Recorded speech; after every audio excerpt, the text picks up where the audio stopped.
Dasturimiz davom etadi. Ta'lim tizimidagi islohotlar faqat bilim berish bilan cheklanib qolmay, o'quvchilarning ruhiy salomatligini mustahkamlashni ham ko'zda tutadi.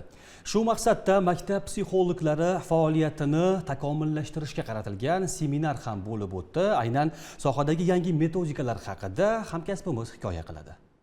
Bugun ta'lim tizimida psixologlarni qo'llab-quvvatlashning yangi mexanizmi joriy etilmoqda. Ayni daqiqalarda Ta'limni rivojlantirish markazida respublika bo'yicha hududiy trenerlarni tayyorlash jarayonlari bo'lib o'tmoqda. Seminar doirasida 848 nafar mutaxassis yangi metodikalar asosida o'qitildi. Endi ular kaskad usulida joylardagi 15 mingdan ortiq hamkasblariga zamonaviy diagnostika va profilaktika usullarini o'rgatishadi.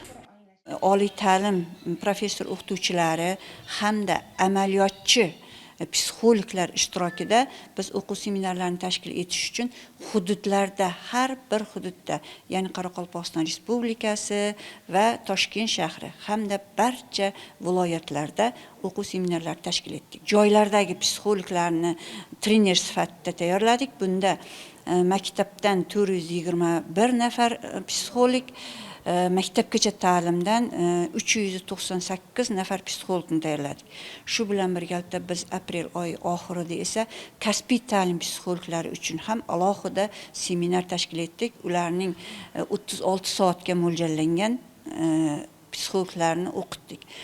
Biz joylarga chiqqanda esa mana shu hududlardagi psixologlarni tayyorlash uchun 65 soatga mo'ljallangan ham nazariy, ham amaliy mashg'ulotlar tashkil etdik. Seminar davomida so'zga chiqqanlar mazkur tizimning ahamiyatiga to'xtalib o'tishdi. Kasbiy ta'lim sifatini belgilovchi asosiy omillardan bittasi bu yoshlarimizga, o'quvchilarimizga kasbini to'g'ri tanlashga yordam berish, ular bilan to'g'ri targ'ibot ishlarini amalga oshirish, ularga to'g'ri kasbiy qiziqishlarini aniqlashga yordam berish. Ushbu jarayonda bevosita psixologlarning roli nihoyatda yuqori hisoblanadi. Va birinchi bosqichda bizlar 30 nafar mentor psixologlarni tayyorlab oldik. Mazkur seminarlar ushbu demak jarayonni davomi hisoblanadi va bu bardavom bo'ladi. Loyiha doirasida har bir ta'lim bosqichi uchun alohida metodik paketlar ishlab chiqildi. Endilikda psixologlar ortiqcha qog'ozbozlikdan xoli bo'lib, asosiy e'tiborni bevosita bolalar bilan ishlashga qaratishadi. Raqamli texnologiyalar esa ularga masofaviy metodik yordam olish imkonini beradi.